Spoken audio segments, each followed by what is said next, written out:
In the year 103 AC, King Jaehaerys Targaryen died in his bed as Lady Alicent Hightower was reading to him from Septon Bath's Unnatural History. Jaehaerys was 69 years of age and had reigned over the Seven Kingdoms since coming to the Iron Throne at the age of 14, in accordance with his own wishes and the decree of the Great Council of 101 AC. His grandson Viserys succeeded him, mounting the Iron Throne as King Viserys Targaryen. At the time of his ascent, King Viserys was 26 years old. He had been married for a decade to a cousin, Lady Aemma of House Arryn, herself also a granddaughter of Jaehaerys, and good Queen Alysanne through her mother, the late Princess Daela, who died giving birth to her. Lady Aemma had suffered several miscarriages and the death of one son in the cradle over the course of her marriage, but she had also given birth to a healthy daughter, Rhaenyra, born in 97 AC. The new king and his queen both doted on the girl as their only living child. Many consider the reign of Viserys Targaryen to represent the apex of Targaryen power in Westeros. Beyond doubt, there were more lords and princes claiming the blood of the dragon than any other period of history, though the Targaryens had continued their traditional practice of marrying brother to sister, uncle to niece, and cousin to cousin wherever possible. There had also been important matches outside the royal family, the fruits of which would play important roles in the wars to come. There were also more dragons in Westeros than ever before, and the most since the fall of Valyria, and several of these dragons were regularly producing clutches of eggs. It became a tradition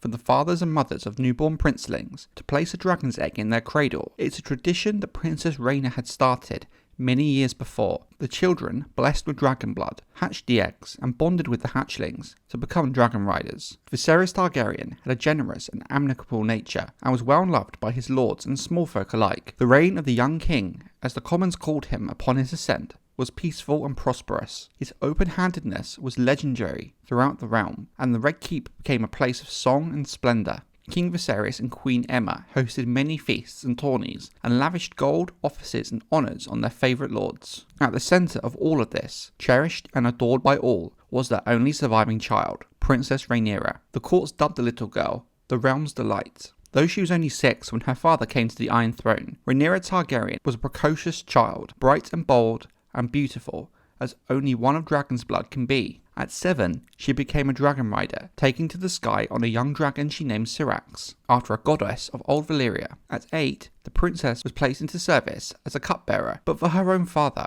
the king. At table, at tourney, at court, King Viserys thereafter was seldom seen without his daughter by his side. Meanwhile, the tedium of rule was left largely to the king's council and his hand. Sir Otto Hightower had continued in that office after the death of Jaehaerys, a very able hand, all agreed, though many found him proud, brusque, and haughty. The longer he served, the more imperious Sir Otto became, and many great lords and princes came to resent his manner and envy him his access to the Iron Throne. The greatest of his rivals was Daemon Targaryen, the king's ambitious, impetuous, moody younger brother. As charming as he was hot-tempered, Prince Daemon had earned his knight's spurs at 16, and had been given Dark Sister, the Valyrian steel sword carried by Viserion Targaryen during the conquests. He was given the blade by the old king himself in recognition of his prowess. Though he had wed the Lady of Runestone in 97 AC, during the old king's reign, the marriage had not been a success. Prince Daemon found the Vale of Arryn boring. He was once heard to say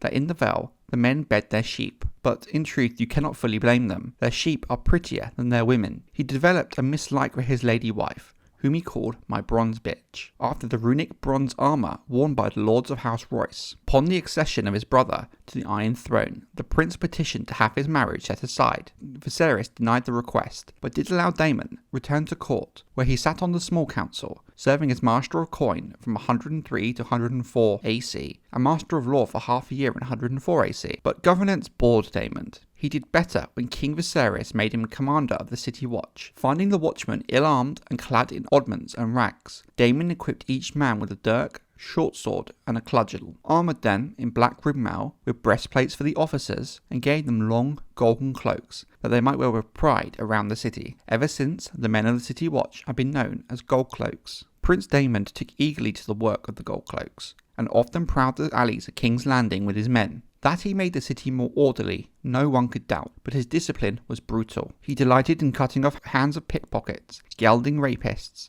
and slitting the noses of thieves, and he killed 3 men in a street brawl during his first year as a commander. Before long, the prince was well known in all the low places of King's Landing. He became a familiar sight in the wine sinks, where he drank for free, and the gambling pits, where he always left with more coin than he had entered with. Though he sampled countless whores throughout the city's brothels, he was said to have a fondness for deflowering maidens. A certain Lyseni dancing girl soon became his favourite. Marissa was the name she went by, though his rivals and enemies called her Misery, the White Worm. As King Viserys had no living sons, Daemon regarded himself as the rightful heir to the Iron Throne, and coveted the title of Prince of Dragonstone, which King Viserys refused to grant him. But by the end of the year 105 AC, he was well known to his friends as the Prince of the City, and to the small folk as Lord Fleabottom. Though the king did not wish Daemon to succeed him, he remained fond of his younger brother, and was quick to forgive many of his offences. Princess Rhaenyra was also enamoured of her uncle, for Daemon was ever attentive to her. Whenever he crossed the narrow sea upon his dragon, he brought her some exotic gift in return. The king had grown soft and plump over the years. Viserys never claimed another dragon after Balerion the Black-Dread's death, nor did he have much taste for jousting,